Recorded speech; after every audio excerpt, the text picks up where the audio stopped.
Algunas obras de arte alcanzan esta categoría por captar un sentimiento, que al ser común dentro de una comunidad, se torna universal y que al mantenerse en el tiempo, adquieren inmortalidad. Frankenstein es célebre por un monstruo que realmente no le fue dado un nombre, pero se le atribuye el de su creador, Victor Frankenstein. Y más allá de la creación del monstruo o tan inquietante como el mismo, Mary Shelley aborda el tema de la posibilidad de controlar la vida y la muerte. Posibilidad que, al alejarse de las enseñanzas religiosas de su tiempo, formula distintas preguntas y en su relato las responde con horrores.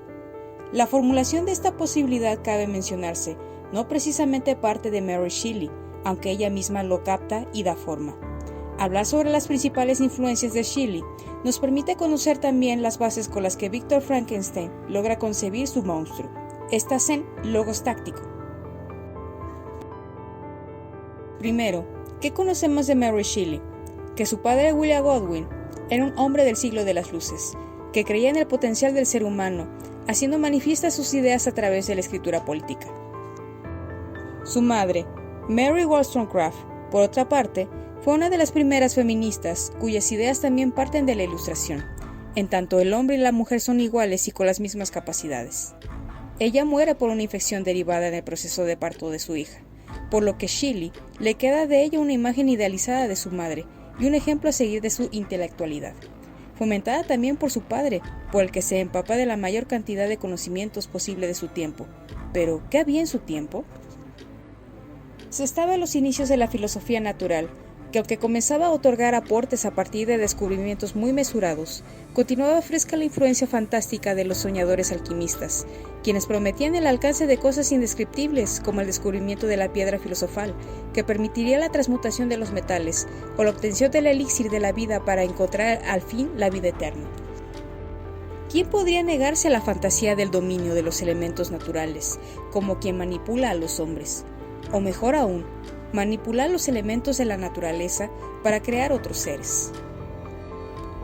La creación de fantasmas y demonios era una promesa hecha generosamente por mis autores favoritos, y era esto lo que yo buscaba con mayor vehemencia.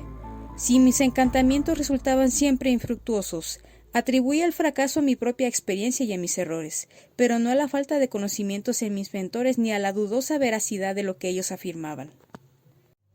Los descubrimientos de la filosofía natural se construían de a poco. Sin embargo, mientras la vida y el mundo seguían siendo en mucho un misterio, el encanto de la alquimia continuaba latente, más cuando la filosofía natural presentaba cosas casi mágicas. Tendría yo unos 15 años de edad cuando retiramos a nuestra casa de Belrive y fuimos testigos presenciales de una violenta y terrible tormenta. Provenía del otro lado de las montañas del Jura, y los truenos se dejaron oír al unísono con intensidad aterradora, desde varios puntos del cielo. Durante todo el tiempo que duró la tormenta, yo permanecí observando su evolución con curiosidad y placer. De pie ante la puerta, vi de pronto surgir un soplo himno de un viejo y hermoso roble. Nos quedaba a unos 20 metros de la casa. Cuando la deslumbradora luz se hubo extinguido, del roble no quedaba sino un tronco muerto. A la mañana siguiente, al acercarnos, el árbol estaba destrozado de una manera singular. El rayo no lo había convertido en astillas, sino en delgadas tiras de madera. En mi vida había visto algo destruido en tal forma. Hasta entonces desconocía yo las más elementales leyes de la electricidad.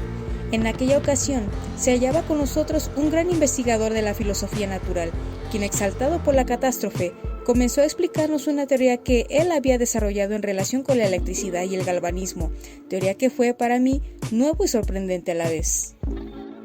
Pero, ¿qué es el galvanismo? Surgió por Luigi Galvani, quien fue médico, fisiólogo y físico, precisamente de esta última disciplina, ocupándose de los fenómenos relacionados con la electricidad.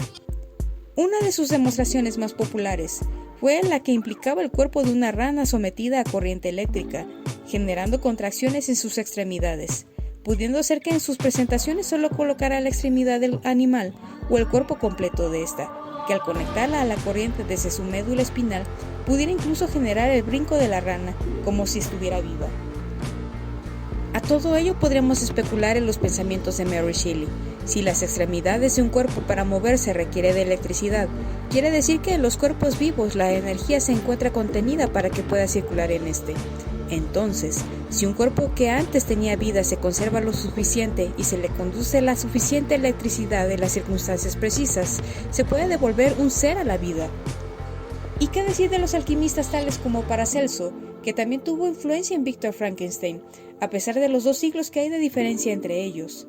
Paracelso, que con la fuerza de su fe e imaginación ejerce sobre los hombres y la naturaleza sus potencias ocultas. A pesar de hacer referencia a una obra literaria de ficción, podemos dar cuenta que las ideas y las creaciones no se dan en el aire y se entretejen en cambio por influencias variadas de su tiempo. En este caso, se podría especular que a partir de los trabajos de Paracelso y los estudios y experimentos de Frankenstein descubre la quinta esencia, la fuerza activa que en el caso de las plantas genera curaciones.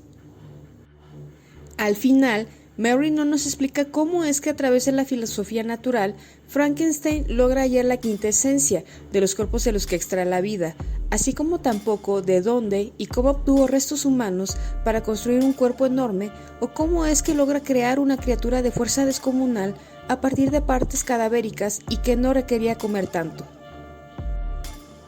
Podemos decir que reúne todo ello para dar cuerpo a los miedos de su tiempo, concibiendo una obra inquietante incluso hoy en día.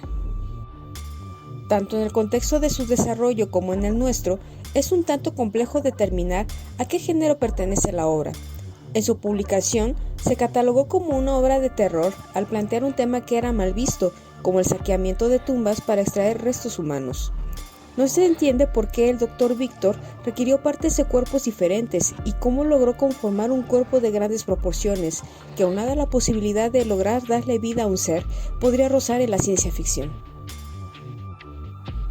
Y aunque finalmente ha habido consensos de su colocación en el gótico, es evidente su influencia del romanticismo, por cuanto a la inquietud de Víctor ante la belleza y el misterio de la vida, que alimenta sus emociones desbordadas, así como su posterior obsesión y desdicha.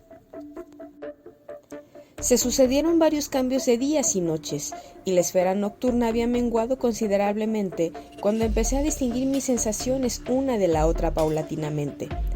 Comencé a percibir con claridad el cristalino arroyo que me proporcionaba agua y los árboles que me protegían con su follaje. Me sentí muy contento cuando por primera vez descubrí que el armonioso sonido que con frecuencia regalaba a mis oídos procedía de las gargantas de los pequeños animalillos alados. Para dar cuenta de lo irreal del relato anterior, debe considerarse, dejando de lado que el monstruo tiene un cerebro usado, así como todas las partes de su cuerpo, que su desarrollo mental era tan similar como el de un bebé. ¿Se ha visto alguna vez que algún bebé pudiera identificar en el cielo las fases de la luna sin que antes siquiera un adulto se los mostrara? También se podría decir que el reconocimiento de su cuerpo y el desarrollo de sus percepciones fue más rápido que el de un infante, porque sus sentidos, al ser los de un hombre, ya se encontraban maduros.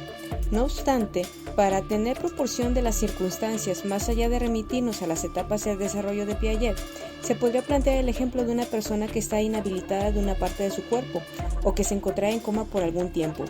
Cuando su miembro esté nuevamente en condiciones de moverse, o la persona pueda despertar, en ambos casos, deberá ejercitarse para volver a controlar sus capacidades. Y si se tratara de la primera vez que un individuo experimentara alguna sensación, deberá exponerse a estímulos similares para ejercitar la percepción y alcanzar con el tiempo un nivel mayor de agudeza. Por lo que los primeros momentos del monstruo oculto, siendo espectador de la vida de unos granjeros y que en su contemplación capta sus emociones y aprende a leer mientras se le enseña a alguien más, no sería posible. Sin embargo, todos estos ejemplos dan cuenta de cómo se pensaba que se construía el entendimiento, de que, por ejemplo, el hecho de leer libros en sí mismo proporcionaba conocimientos, y también lo que había planteado Juan Jacobo Rousseau en su obra El Emilio: el hombre nace bueno por naturaleza. Si te gustó este video, suscríbete a este canal activando la campana para obtener notificación de nuevo contenido. Hasta pronto.